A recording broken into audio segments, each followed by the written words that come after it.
Gold trusted gold buyers. మీరు తాకట్టు పెట్టిన బంగారాన్ని విడిపించి ఈ రోజు ఉన్న మార్కెట్ ధరకు కొనబడను.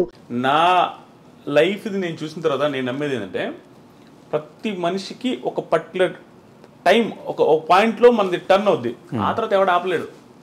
మళ్ళీ బ్యాక్ వెళ్ళిపోతున్నావు, అతి చేష్టలు చేసామంటే మళ్ళీ డౌన్ అవుతావు. కానీ నాకు వచ్చిన పర్టికులర్ టర్నింగ్ పాయింట్ ఎక్కడంటే బిగ్ బాస్ రివ్యూస్ చేయడం బ్రో. ఎంత కామెడీ బ్రో. జీవితంలో ఎవడైనా బిగ్ బాస్ షోని చూసి మళ్ళీ చెబితే దానివల్ల లైఫ్ సెటిల్ అయిపోద్దని ఊహించలేం. చాలామంది సెటిల్ అయినాయి. నాకు మాత్రం షాకింగే. మిగతా వాళ్ళందరికీ నాకు డిఫరెన్స్ ఏంటంటే అందరు లైఫ్లో సెటిల్ అవ్వచ్చు. నా లైఫ్ సెటిల్ అవ్వడమే కాకుండా బిగ్ బాస్ కంటెస్టెంట్ లోపల పోయి వచ్చా. అది చాలా మిరాకిల్. అది వెళ్ళి రావడం, అక్కడ సక్సెస్ అయ్యి రావడం. అక్కడ నాకు టర్నింగ్ పాయింట్ ఎక్కడ వచ్చిందంటే హెవీ ప్రాబ్లమ్స్ ఫేస్ చేసిన ఆదిరెడ్డి. ఎంత ప్రాబ్లమ్స్ అంటే నేను హార్ట్ఫుల్గా చెప్తున్నా, చాలామంది యూత్ అసలు ఫేస్ చేస్తుండ్రు. అన్ని ప్రాబ్లమ్స్ ఫేస్ చేశా. అవి అనుకుంటే కొంతమంది కామెంట్లు అనొచ్చు, అబ్బా చాలామంది ఫేస్ చేశారని. నా ప్రాబ్లమ్స్ నాకు భయంకరంగా ఎక్కువ. అంటే అందరికంటే ఎక్కువ అని చెప్పకూడదు, కానీ చాలామంది ఫేస్ చేస్తుంటారు చూసారు. ఆ ప్రాబ్లమ్స్తో ఈక్వల్గా ఉంటాయి నా ప్రాబ్లమ్స్. ఆ స్టేజ్ నుంచి ఈ స్టేజ్ దగ్గర రావడం ఎక్కడి నుంచి స్టార్ట్ అయింది అంటే 2018లో బిగ్ బాస్ రివ్యూ స్టార్ట్ చేశాను. అది కూడా ఎంత కామెడీగా స్టార్ట్ చేసిన బ్రో. 2018లో సీజన్ 2 అప్పుడు స్టార్ట్ చేశా. ఎంత కామెడీగా అంటే నా ఫ్రెండ్ ఊరికి వీడియో పెడితే కామెడీగా ఓవర్ హుడీ వేసుకొని చేస్తుంటా. ఎంత పాత హుడీ అంటే ఆ పాత హుడీ వేసుకొని ఇట్లా పెట్టుకొని, అంటే నేనేదో పెద్ద తోపు అనే ఫీలింగ్తో చేస్తా ఉన్నాను. ఎట్ట పవన్ కళ్యాణ్ స్టైల్లో. అది వైరల్ అయింది. అన్ని ఛానల్స్ పెట్టుకున్నారు. నా ఛానల్లో 100 మంది సబ్స్క్రైబర్లు ఉన్నారు. ఆ 100 మంది సబ్స్క్రైబర్స్తో అది 8,000 వ్యూస్ వచ్చింది. ఆ రోజు నుంచి ఈ రోజు దాకా మినిమం వ్యూస్ లేకుండా నా ఛానల్లో వీడియో లేదు బిగ్ బాస్ రిలేటెడ్. అది నా లైఫ్లో టర్నింగ్ పాయింట్. దానికి ముందు పడ్డ కష్టాలు కొన్ని చెప్తాను చూడండి. నేనదే లక్ అన్నా చూసారా, ఆ లక్ ఆ టైం చూసారా, అది కలిసి వస్తే ఎవడు ఆపలేడు. నాకు కలిసి వచ్చిన పాయింట్ ఇది. దానికి ముందు 30 years బ్రో. నాకు ఈ ఇంటర్వ్యూలో నాకు తెలిసి నేనే మాట్లాడతాను ఎక్కువ.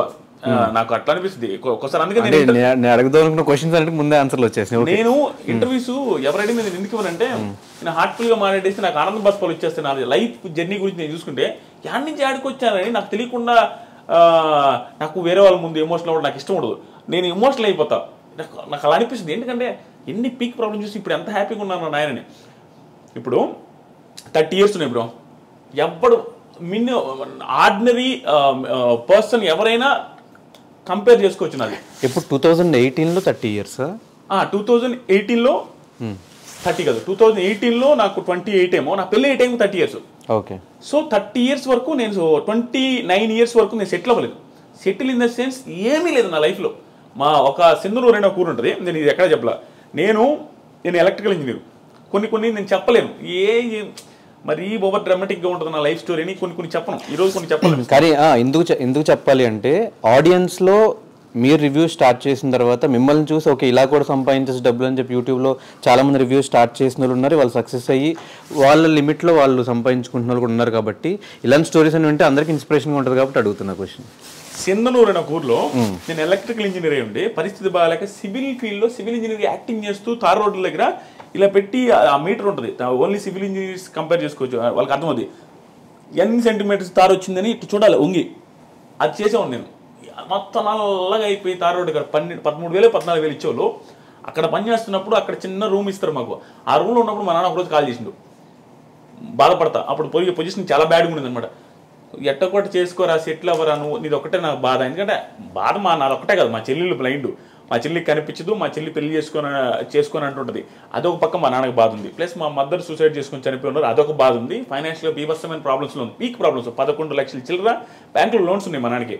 నాకు తెలుసు. నేను రాజకీయాలు పెద్ద కాన్సన్ట్రేట్ చేయను, కానీ ప్రతిసారి ఎలక్షన్లకు ముందు ప్రతిసారి దేవుడిని మొక్కునేది తెలుసు. ఒకప్పుడు మా నాన్న మా అకౌంట్లో అదే మా లోన్స్ ఏదైతే ఉంటాయో చూసారు, అగ్రికల్చర్ లోన్స్, అవి అయితే వెళ్ళిపోవాలా. అది ఎవడు హామీ ఇస్తే వాళ్ళు గెలవాలని కోరుకునేది. చాలామంది ఇచ్చారు అట్లాంటి హామీలు. ఈసారి అగ్రికల్చర్ లోన్స్ మొత్తం పోతాయి, వాళ్ళు ఇచ్చారు, వీళ్ళు ఇచ్చారు, అన్ని ఈ గవర్నమెంట్ ఇచ్చింది, ఆ గవర్నమెంట్ ఇచ్చింది. ప్రతిసారి నేను ఎవరు హామీ ఇస్తే వాళ్ళు గెలవాలనుకునేవాడిని. అంటే నాకు లైఫ్లో ఇంకేం గోల్స్ లేదు బ్రో. నా లోన్స్ క్లియర్ అయిపోతే మా నాన్న హ్యాపీ, నేను హ్యాపీ అనుకునేవాడిని. అలా మా నాన్న ఆ రోజు సింధనూరు దగ్గర ఫోన్ చేసినప్పుడు బాధపడతా మాట్లాడాడు. అది నాకు ఇప్పటికీ గుర్తుంది. ఆ రోజు నుంచి మళ్ళీ ఆ 30 ఏళ్ళు అని చెప్పేసి పెళ్ళి అయ్యే రోజు వరకు నాకు పిల్లని ఎవరు ఇచ్చేవాళ్ళు లేరు బ్రో. అంటే ఇంకా నా పెళ్లి గురించి టాకే వచ్చేది లేదు మా ఇంట్లో. ఎందుకు సంపాదించట్లేదన్నా? లేకపోతే నేను అప్పుడు ఎంత బ్రో 48 కేజీలు పెట్టినోని. 50 కేజీలు నా హైట్ ఇంతే ఉండదు. 6.3 48 కేజీల వెయిట్తో మా అమ్మ సూసైడ్ చేసుకున్న ఇంటికి ఎవరైనా అంటే ఎందుకు సూసైడ్ చేసుకున్నదో, ఎన్ని ప్రాబ్లమ్స్ ఉన్నాయో, ఆ ఇంటికి మళ్ళీ కోడలు ఎవరైనా ఇవ్వాలనుకుంటారా. ప్లస్ మా ఇంట్లో మా చెల్లెలు అలాగే ఉంది. ఒక పర్సన్ హ్యాండిక్యాప్డ్ పర్సన్ ఉండే ఇంటికి ఎవరు ఇవ్వాలనుకోరు. అలాంటి సిచ్యువేషన్లో ఉన్న నాకు పెళ్లి తాట మా ఇంట్లో లేదు, నాకు లేదు, ప్లస్ అప్పులు నేను అందరికీ తెలుసు. ఆ పొజిషన్ నుంచి 30s నాకు ఎలా ఉన్నాడు చూడు, నా పెళ్లి కాలేదు. ఎవరికైనా ఒక పర్సన్కి ఎలా ఉంటుంది బ్రో, జాబ్ లేదు, పెళ్లి కాలేదు, అందరూ అడుగుతారు. మన ఫ్రెండ్స్కి మన ఫైనాన్షియల్ ఇదేంది తెలియదు. మన బయటికి ఫ్రెండ్స్కి ఏమంటారు, ఫోన్ చేసి ఏం మామ ఎప్పుడు పెళ్ళి అంటారు. మనం ఏం చెప్పలేము, ఏం చేస్తున్నారు అంటారు, ఏమి చెప్పలేని పొజిషన్. ఆ టైంలో వెనక ముందు ఆలోచించుకుంటే అంటే ఇంకా లిటరల్గా ఆ పొజిషన్ ఎట్లా ఉందంటే నిల్ అనమాట బ్రెయిన్లో. అంటే ఇంక మనకు ఆలోచించడానికి కూడా ఏం ఎట్టబోతే అట్ట వదిలేసిన, అసలు మొత్తం ఫ్రీగా వదిలేయబట్టే బిగ్ బాస్ రివ్యూ చేసిన కామెడీగా. అంటే నీకు ఒక టైం వస్తుంది బ్రో, నేను కాన్సన్ట్రేట్ చేసి నా లైఫ్ని నా కెరీర్ టర్న్ అవ్వాల, నోటుకు వచ్చినట్టు వదిలేస్తే కెరీర్ ఒక మలుపుకి వచ్చింది. అలా కామెడీగా చేసిన బిగ్ బాస్ రివ్యూస్. ఆ తర్వాత నాకు తెలియదు అసలు బిగ్ బాస్ రివ్యూస్ చేస్తే డబ్బులు వస్తాయని కూడా. 30,000 సబ్స్క్రైబర్స్ ఎంతో మానిటైజ్ చేశారు. అప్పటి నుంచి డబ్బులు స్టార్ట్ అయింది. 70,000 రూపీస్ ఫస్ట్ ఇయర్ నాకు వచ్చిన రెవెన్యూ. 70,000 రూపీస్ వస్తే మా అక్క నాతో అనేది భయంకరమైన ప్రాబ్లమ్స్ చూస్తున్నాం. మా అక్క కూడా దగ్గరుండి ఎప్పుడైనా వాళ్ళ ఇంట్లో పెట్టుకొని ఫుడ్ పెట్టి వాళ్ళ ఇంట్లో నన్ను బాగా చూసుకుంటున్నాను ఉండేవాళ్ళు. మా అమ్మ చనిపోయిన తర్వాత 70,000 వచ్చిన మా అక్క కాల్ చేసి ఏమన్నా తెలుసా, అమ్మయ్య ఇంకొక 1.5 లక్ష 2 లక్షలు చేసుకోరా మొత్తం, నీకు ఎట్ట కూడా పెళ్లి చేద్దాం, ఆ 2 లక్షలు ఇంకొక లక్ష ఎట్లా కూడా అప్పు చేసి నీ పెళ్ళి అయితే బాగుంటుందని అని. మా అక్క కూడా హోప్ వచ్చింది 70,000 సంపాదించినని. అక్కడ స్టార్ట్ అయిన నా జర్నీ లాస్ట్ బిగ్ బాస్ రివ్యూస్లో ఒక మంత్కి 39 లక్షలు మీరు ఆల్రెడీ చూసుంటారు. అక్కడ దాకా వచ్చింది. నేను ఈ వీడియోలో ఇవి చెప్పేది పొగరుగా చెప్పట్లేదు బ్రో, కొంతమంది జెన్యూన్గా చెప్తున్నాను. కొంతమంది ఫ్యామిలీస్ కానీ, కొంతమంది ఫ్యామిలీస్లో ఉండే పేరెంట్స్ కానీ స్ట్రగుల్ని తీసుకోలేక సూసైడ్ తీసుకుంటారు. ఎగ్జాంపుల్ మా మా మదర్కి పీక్ ప్రాబ్లమ్స్. మా ఇంట్లో అందరికీ ఏంటంటే ఆస్తులు ఉండేవి బ్రో. ఆస్తులు ఎలాంటి ఆస్తులు, మెట్ట ప్రాంతం మాది. ఆస్తులు అయితే ఉంటాయి చెప్పుకోవడానికి, 8 ఎకరాలు 9 ఎకరాలు 10 ఎకరాలు అంటారు, కానీ అవి ఎవడు కొండవు దాంట్లో పంటలు పండవు. ప్లస్ పల్లెటూరులో ఉండేవాడు పీక్ ప్రాబ్లమ్స్ వచ్చినా అవి అమ్మడు. దానివల్ల ఆస్తులు కొంచెం ఉన్నప్పటికి కూడా ప్రాబ్లమ్స్ ఎప్పుడు ఉండే, చేతిలో డబ్బులు ఉండేది లేదు. బర్రెలు ఉంటాయి, బర్రెలు మొత్తం మా అమ్మాయి చూసుకుంటుంది. గెడ్డి మోపులు తెచ్చేది మా అమ్మాయి, వ్యవసాయం చేసేది మా అమ్మాయి, నిమ్మతోట ఉండేది అది కూడా పోయిందిలే, అక్కడికి పోయేది మా అమ్మాయి, మాకు వండి పెట్టేది మా అమ్మాయి, 4 పిల్లకాయలని. అన్నీ చూసుకునేసరికి మా అమ్మకి బాగా, మా అమ్మ కూడా హైట్ ఎక్కువ, సన్నంగా ఉండేది. అంత ప్రాబ్లమ్స్ ఫేస్ చేస్తే ఒకసారి హోటల్ ఉండేది మాకు. ఎంత ప్రాబ్లమ్స్ అంటే ఒకసారి ఊహించుకుంటేనే అంటే నేను పేరెంట్ అయిన తర్వాత మా ఇంట్లో వాళ్ళు ఎంత స్ట్రగుల్ అయి ఉంటారో మా అమ్మ అనిపిస్తుంది. మా వైఫ్ని చూసిన తర్వాత హోటల్ ఉండేది, చిన్న హోటల్, ఊర్లో రేకుల షెడ్ వేసి ఒక హోటల్, మా సొంత ప్లేసే కాబట్టి అక్కడ పెట్టాము. బోండాలు, ఇడ్లీలు, పూరీలు అన్నీ చేసి మా అమ్మాయి పెట్టి, మా అమ్మాయి వండి అందరికీ పెడతా ఉండేది. అవే డబ్బులు వస్తూ ఉండేవి. అప్పుడు మేము హ్యాపీగా ఉన్నాం. ఆ టైంలో, ఆ హోటల్ పెట్టిన టైంలో మా మంచి సక్సెస్లో ఉండేది. ఓకే, కొంచెం డబ్బులు చూస్తున్నాం. ఆ టైంలో నేను బీటెక్ జాయిన్ అవుతూ ఉండేది. జాయిన్ అయ్యి బీటెక్ కాలేజీకి పోయే ముందు రోజు మండలు దుడిచేది, ప్యాకెట్లు కట్టేది. నాకు ఇష్టం ఉండదు, ఎవరికి ఇష్టం ఉంటుంది బ్రో, బిల్డప్ ఇవ్వాలని ఎవరికైనా ఉంటుంది. మిడిల్ క్లాస్ పర్సన్ బిల్డప్ ఇస్తాం. బీటెక్ స్టూడెంట్ అంటే ఏమనిపిస్తుంది, సో బిల్డప్ ముందు అనుకునే వాళ్ళం. ఆ ప్యాకెట్లు కట్టుకుంటా, అవి క్లీన్ చేసుకుంటూ ఉండేది. ఆ టైంలో మా అమ్మకు ఒకరోజు నేను పూరి చేస్తా, పూరి బాండలు మొత్తం కాళ్ళ మీద పడిపోయింది. వేడి ఆయిల్ డైరెక్ట్ పూరీలు చేస్తూ ఉంది, అది స్లిప్ అయి పడిపోతే ఆ పడ్డ కాళ్ళంతా కాలిపోయింది. ఎగిరొచ్చి ముఖం మీద అంతా పడ్డాయి. మొత్తం ముఖం కాలింది, కాళ్ళు కాలి. మా అమ్మ ఆల్మోస్ట్ 3-4 నెలలు బెడ్ రెడ్. అక్కడి నుంచి అంటే ఆ రోజు నుంచి మా అమ్మకి మొత్తం టర్న్ అయింది. అంటే ప్రాబ్లమ్స్ ఏమి ఎక్కువ ఉన్నాయి, లోన్స్ ఏమి ఎక్కువ ఉన్నాయి, మా చెల్లెలది ఒక బాధ, ప్లస్ మా నాన్న పెద్దగా వర్క్ చేయడు, నాదొక బాధ, నాకు జాబ్ లేదు, ఇవన్నీ బాధలు పెట్టుకొని ఆ టైంలో మా అమ్మ ఏమనిపిస్తుంది అంటే ఈ పెయిన్స్ ఎక్కువ ఉండేవి, బ్యాక్ పెయిన్ ఎక్కువ వచ్చేది, ఈ ఆయిల్ పట్ట మంటలు ఎప్పుడు ఉండేవి.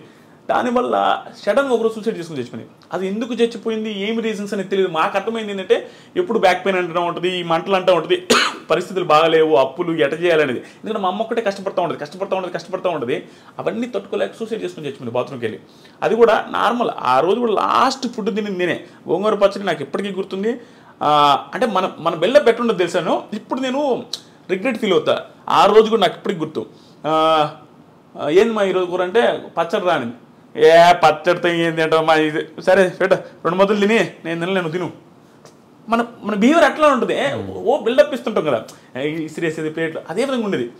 అక్కడ పెట్టేస్తే మా అమ్మాయి లాస్ట్లో సరే నేను తింటలేపు అన్నది పెట్టేసి మా ఫ్రెండ్ వాళ్ళ ఇంటికి వెళ్ళినా. రోజు ఆడే పడుకునేది మా ఫ్రెండ్ వాళ్ళ ఇంట్లో. ఎందుకంటే చిన్నప్పుడు మా ఇంట్లో దొంగలు పడ్డారు. అప్పటి నుంచి నాకు దొంగలు అంటే భయమే, మా ఇంట్లో పడుకున్నాను. అక్కడికి వెళ్తే నేను వేరే ఫ్రెండ్స్తో ఫోన్ మాట్లాడుతున్నా 11-11 టైంలో. నాకు ఫోన్లు వస్తా ఉన్నాయి మా ఇంట్లో నుంచి నాన్ స్టాప్గా. కట్ చేస్తా ఉన్నా, మనకి ఓవరు కట్ చేస్తున్నా. ఒక నైట్లో ఏక ఫోన్ చేస్తానంటే ఇంటికి అడిగినా అన్నాడు. మర్చిపోయి నేను ఎత్తలా, ఫోన్ ఎత్తకపోతే నా ఫ్రెండ్ లోపల ఇంట్లో ఉన్నాడు, వాడికి ఫోన్ చేసి అది ఏంది ఫోన్ ఎత్తట్లేదు ఒకసారి ఇంటికి రమ్మని రాను. వాళ్ళకి మా అమ్మ చచ్చిపోయిన విషయం చెప్పేశారు. అలా చెప్పేశారు. నేను బయట ఫోన్ మాట్లాడుతున్నా నైస్గా. వాడు పప్పు తిన్న అన్నంతో వచ్చిండు బయటికి వచ్చి, మామ మీ ఇంటి దాకా పెద్ద మామ అన్నాడు. నువ్వు పోయి రాపరా, మీ అన్నతో నాకు పని ఉందంటే నువ్వు పోయి రాపరా. వాడేమనంటే ఎక్స్ట్రా చెప్పడు రామమ్మ అనేసరికి సరే అని నేను ఫోన్ కూడా ఫోన్ పెట్టకుండా మధ్యలో కూర్చొని బైక్లో మాట్లాడుతూ ఉన్నా. వాడులో మామ ఫోన్ పెట్టి మామ అన్నాడు. ఫోన్ పెట్టి అన్నాడు. పెట్టేసిన తర్వాత వాళ్ళ తమ్ముడు నా వెనక కూర్చోన్నాడు, నేను మధ్యలో ఉంటే వాడు చెయ్యి నా మీద వేస్తుంటే వాడు పప్పు అన్నం పప్పు అంతా ఉంది. రే హరీష్ ఇటు చెయ్యి కూడా కొడుకోవాలంటున్నా. రే మనకేం తెలియదు కదా, ఇటు చెయ్యి కూడా కొడుకోలే ముండనాయుడు అంటా ఉన్నా. మర్చిపోయిన అమ్మ అంటాడు. పోతే మా అమ్మ మా ఇంటి చుట్టూ జనాలు ఉన్నారు.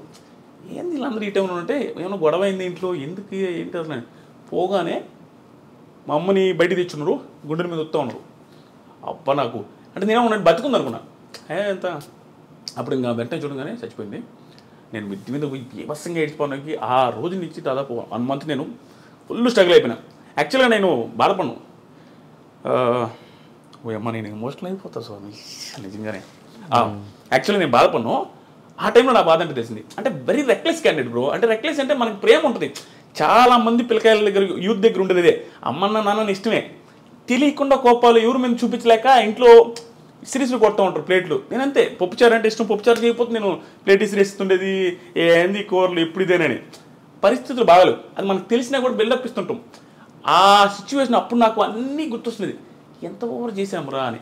కానీ నిజంగా చెప్తున్నా బ్రో, మా అమ్మ చనిపోయే ముందు 2 months 2-3 months మా అమ్మని భయంకరంగా అర్థం చేసుకుంటాను. చెప్పిన ప్రతి మాట వినేవాడిని. ఎందుకో మా అమ్మ భయంకర స్ట్రగుల్ అవుతుంది నాకు అర్థమైంది. అక్కడ ఒక టైం వస్తుంది చూసారా, మనం కూడా ఎంత ఎదవైనా అర్థం చేసుకుంటాడు. ఆ పక్కలో నేను ఎంత ఇబ్బంది పడుతున్నాను ఆ టైంలో నేను మళ్ళీ అర్థం చేసుకునేది బ్రో. చిన్న మాట, ఒకప్పుడు నేను రోడ్లో పేరాపర్ వచ్చినాడు అంటే నేను పంపము అనేవాడిని. అలాంటిది ఒక మాట చెప్పిన వెంటనే వెళ్ళేవాడిని. మా అమ్మకి భలే నేను ఒక్కని ఎంత బాగా వింటున్నాడు అనే ఫీలింగ్లో ఉండేది. కానీ సడన్గా చేసుకునేసరికి మాకు ఎవ్వరికి అర్థం కాదు. అది ఎట్లా అంటే బాత్రూము రేకులు బాత్రూము, మా అమ్మ 5.7 5.8 ఉంటుంది, ఆ ఎత్తు 5.9 ఉంటుంది అంతే ఆ బాత్రూమ్. అంటే మనిషి ఊరేసుకొని ఏలాడాలంటే కాలు తగులుతుంటాయి. ఎలా ఎంత ఇబ్బంది పడి ఊరేసుకున్నదని మాకు ఇప్పటికీ ఆశ్చర్యం కనిపిస్తుంది, ఎంత పెయిన్ ఉంటే బాధపడద్దని.